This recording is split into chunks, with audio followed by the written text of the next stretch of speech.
नमस्कार दोस्तों, मेरा नाम है प्रदीप चौहान। दोस्तों, हरियाणा और जम्मू कश्मीर की सरकारें बनने के बाद अब सबकी निगाहें महाराष्ट्र की तरफ मुड़ गई है और झारखंड की तरफ मुड़ गई है। जाहिर सी बात है कि महाराष्ट्र बड़ा राज्य है, बड़े स्टेक वहाँ पर चीज़ें जो है बड़ी चीज़ें स्टेक पर है, फाइनेंशियल हब है, हर पार्टी वहाँ पर सरकार बनाना चाहती है और एक ही ऐसा राज्य है जहाँ पर 3 बड़ी पार्टियाँ एक तरफ खड़ी है, 3 बड़ी पार्टियाँ दूसरी तरफ खड़ी है, यानी 6 बड़ी पार्टियों का जमघट है आमने-सामने और उसके बीच में कई छोटी-छोटी पार्टियाँ हैं। इसलिए नज़र महाराष्ट्र पे ज़्यादा है, लेकिन ऐसा नहीं है कि ये चुनाव सिर्फ महाराष्ट्र में ही ज़्यादा ज़रूरी है। मुझे लगता है महाराष्ट्र के अलावा झारखंड हो, वायनाड हो, उत्तर प्रदेश के उपचुनाव हो, नांदेड़ का उपचुनाव हो, राजस्थान के उपचुनाव हो, जितने भी और चुनाव हैं, सब बेहद इम्पोर्टेंट हैं क्योंकि सब चीज़ों पे कुछ ना कुछ दाँव पे लगा है। जैसे झारखंड झारखंड में भी एनडीए और इंडिया गठबंधन का साख दांव पर लगी है, वायनाड पे प्रियंका गांधी की राजनीतिक एंट्री है वो दांव पर लगी है, नांदेड़ सीट बचाने पे कांग्रेस की साख दांव पर लगी है, उत्तर प्रदेश में योगी आदित्यनाथ का भविष्य दांव पर लगा है, राजस्थान में भी भजन लाल शर्मा का भविष्य दांव पर लगा है। तो हर जगह इंपॉर्टेंस तो है, लेकिन जैसा मैंने पहले कहा कि 288 विधानसभा वाली महाराष्ट्र पर नजरें थोड़ी ज्यादा है।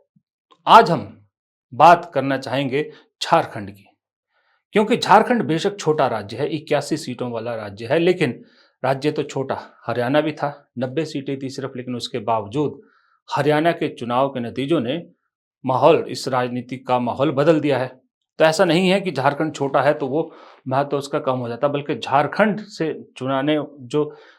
से नतीजे निकलेंगे उसकी गूंज दूर तक सुनाई देगी। इसलिए झारखंड पे बात करना ज़रूरी है और झारखंड में कुछ फैक्टर हैं, जो इन चुनाव में मुझे लगता है काम करेंगे, उन फैक्टर्स पे नज़र रखना ज़रूरी है।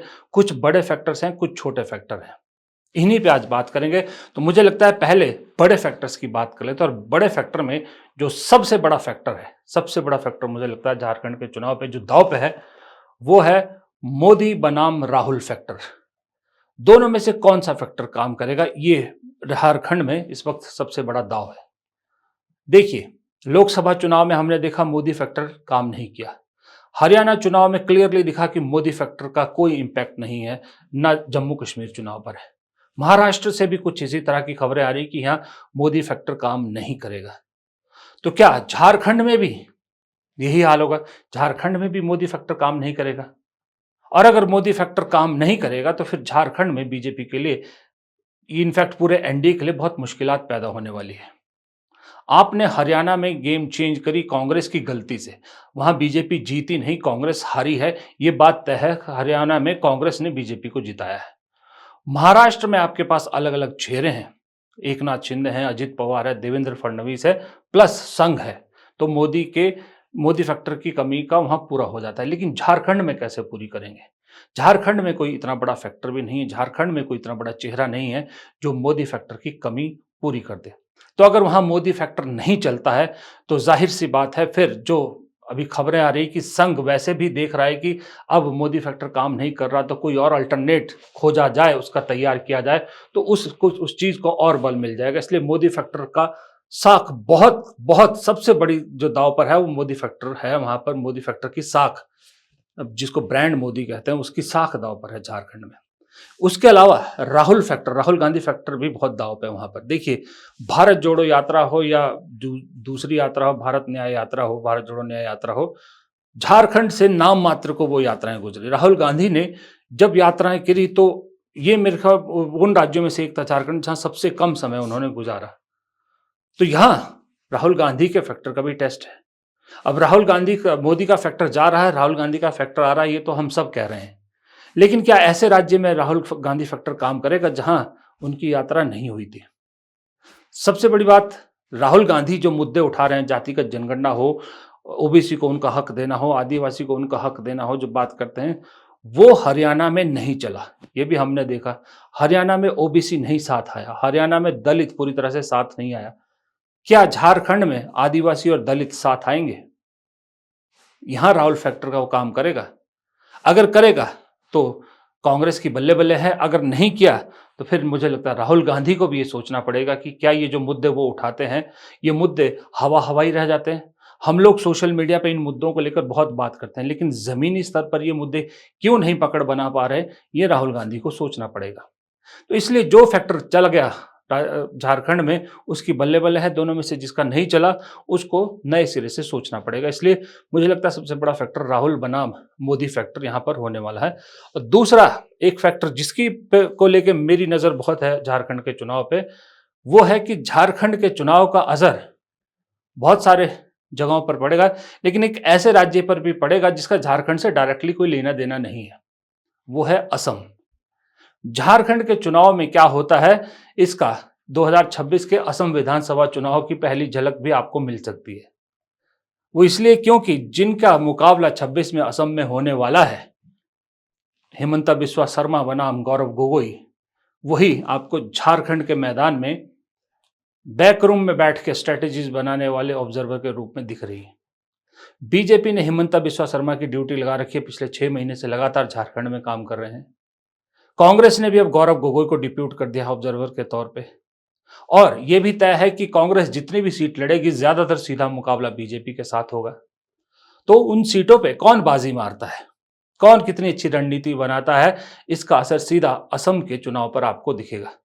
हिमंता बिस्वा शर्मा कहीं मात खाते हैं तो हिमंता बिस्वा शर्मा की स्थिति कमजोर हो जाती है, क्योंकि लोकसभा चुनाव में पहले ही वो गौरव गोगोई को चैलेंज करके हार चुके हैं, जब गौरव गोगोई ने उनके चैलेंज को एक्सेप्ट करते हुए जोरहाट से चुनाव लड़के जीत के दिखाया।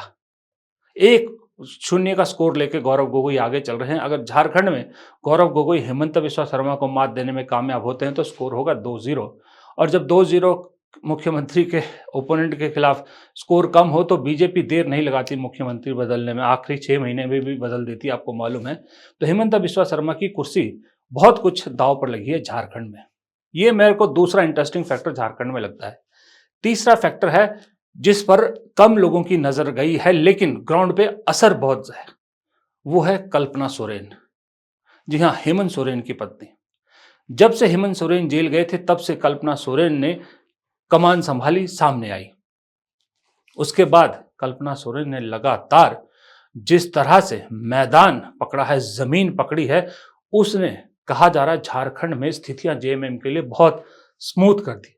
जेएमएम बहुत अच्छी पोजीशन पे पहुंच गया है, क्योंकि कल्पना सोरेन लगातार दिन में 4-4, 5-5, 6-6 सभाएं कर रही है। उनकी मैया सम्मान यात्रा के जरिए उन्होंने प्रदेश का पूरा कोना घूम लिया है और महिलाओं के बीच में एक जबरदस्त तरीके की पैठ बना दी है, एक अलग पहचान बना दी है। ऐसी पहचान बनाई है जो डरती नहीं है, सीधा बीजेपी से जो है वो लड़ने के लिए तैयार है, बीजेपी पर तीखा हमला करती है, अपने पति की परछाई से बाहर निकली है।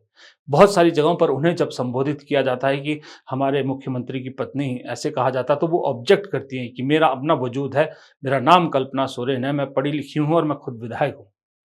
तो इस तरह का एक जो है वो चेहरा सामने आया झारखंड में कल्पना सोरेन का, और महिलाओं के बीच में कहा जा रहा है कि बहुत अच्छी तरह से कल्पना सोरेन ने अपनी जगह बना ली है उस मैया सम्मान यात्रा के जरिए। और इसका जवाब बीजेपी के पास फिलहाल कुछ नहीं है। बीजेपी को समझ में नहीं आ रहा कि कल्पना सोरेन फैक्टर का क्या तोड़ निकाले, क्योंकि उनके पास कोई ऐसा चेहरा नहीं है। उन्होंने एक निकाला है, उनकी भी एक योजना निकली जिसके फॉर्म भराने शुरू कर दिए उन्होंने, जबकि वो सत्ता में भी नहीं है। उसको लेके भी कल्पना सोरेन ने तीखा हमला किया है। डेट वाले जिस दिन डेट अनाउंस हुई इलेक्शन की, उस दिन भी कल्पना सोरेन ने तीखा हमला किया। तो कल्पना सोरेन दरअसल एक बहुत बड़ा फैक्टर बन के उभर रही है झारखंड के चुनाव में, जिसका बीजेपी के पास फिलहाल कोई जवाब नहीं है। तो ये 3 बड़े फैक्टर थे जो मेरे हिसाब से बहुत अहम रोल अदा करने वाले हैं झारखंड के चुनाव में। इसके अलावा कुछ छोटे फैक्टर हैं जिसमें मैं आपको बताऊं। पहला फैक्टर तो यही है कि झारखंड के चुनाव का जो भी नतीजा आएगा, जो भी आउटकम होगा, वो सीधा अगले साल होने वाले बिहार के विधानसभा चुनाव का एक, या आप कह सकते हो, रूपरेखा तैयार कर देगा। क्योंकि बिहार में भी वही पार्टियां आमने सामने हैं जो तकरीबन झारखंड में आमने सामने हैं। वहां BJP, JDU, LJP versus RJD, Congress और जेएमएम और दूसरी छोटी पार्टियां हैं, यहां भी उन्हीं के बीच में है। बस फर्क इतना है कि बिहार में आरजेडी मेन प्लेयर हो जाती है ऑपोजिशन में, यहां पर जेएमएम हो जाती है मेन प्लेयर ऑपोजिशन में। कांग्रेस का वही रोल रहता है। तो काफी हद तक ये रोड जो है बिहार चुनाव के लिए झारखंड से निकलेगा। झारखंड क्योंकि बिहार से निकला राज्य है, असर पड़ता है एक राज्य का दूसरे राज्य पे, तो कहा जा रहा है कि काफी एक असर दिखेगा झारखंड के चुनाव का बिहार के चुनाव में। इसके अलावा जो एक और फैक्टर है वो ये फैक्टर है कि आदिवासी फैक्टर। ये फैक्टर इनफैक्ट कांग्रेस और बीजेपी के लिए बहुत महत्वपूर्ण है, क्योंकि जेएमएम तो रीजनल पार्टी आदिवासी पार्टी है, वो उनके साथ रहेगा। लेकिन कांग्रेस लोकसभा चुनाव में तो हेमंत सोरेन के जो जेल जिस तरह से डाला गया उन्हें, उसके बाद थोड़ा-सा आदिवासी वोट आया कांग्रेस को, लेकिन क्या विधानसभा में वोट में वो जोड़ पाएगा? आदिवासी वोट कांग्रेस का जोड़ पाएगा? क्या राहुल गांधी वाली बात उनको समझ में आएगी? अगर नहीं आएगी तो फिर सोचना पड़ेगा कि क्यों आदिवासी वोट आपके साथ नहीं जुड़ रहा। अगर जुड़ जाता है तो कांग्रेस के लिए इससे अच्छा कुछ नहीं, क्योंकि आदिवासी वोट सिर्फ झारखंड में नहीं है, बिहार में, राजस्थान में, गुजरात में, मध्य प्रदेश, छत्तीसगढ़, सब जगह है। तो उसी वही चीज़ बीजेपी के लिए काम करती है। और एक और छोटा फैक्टर जो है वो है कि हेमंत सोरेन को जिस तरह से जेल में डाला गया था, एक नैरेटिव बनाया गया जेएमएम द्वारा कि आदिवासी मुख्यमंत्री है इसलिए उन्हें जेल में डाला गया, जिसका लोकसभा चुनाव में फायदा हुआ। लेकिन और उसका फायदा कांग्रेस को भी हुआ, सिर्फ जेएमएम को नहीं, कांग्रेस को भी हुआ। लेकिन क्या वो फैक्टर अभी भी लोगों के दिलों में है? लोग अभी भी है, एक सिंपैथी है क्या हेमंत सोरेन की तरफ? क्योंकि अब वक्त बीत गया है लोकसभा चुनाव को, 3-4 महीने का वक्त जो है बदल चुका है। बीजेपी ने भी अपनी स्ट्रैटेजी चेंज की है। तो क्या ये फैक्टर काम करेगा?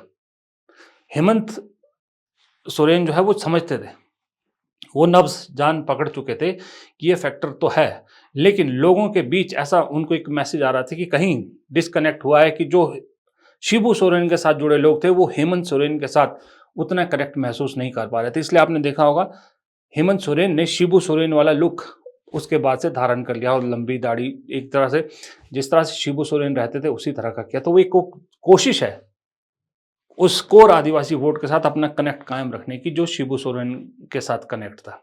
तो वो भी जानते हैं कि इस कनेक्ट को बनाए रखने के लिए बहुत ज़रूरी है कि आदिवासियों के साथ आदिवासी की तरह ही एक तरह से ट्रीट किया जाए जैसे उनके पिता करते थे, और ऐसा ना उनको महसूस हो कि भाई ये तो बड़ा आदमी हो गया, ये हमारा बीच का नहीं रहा, अब वो कनेक्ट नहीं होना चाहिए। तो एक तरफ पति आदिवासियों के साथ अपना कनेक्ट बनाने की कोशिश कर रहा है अपने लुक के ज़रिए, अपनी बातों के ज़रिए, दूसरी तरफ पत्नी कल्पना सोरेन महिलाओं के बीच पैठ बना रही है।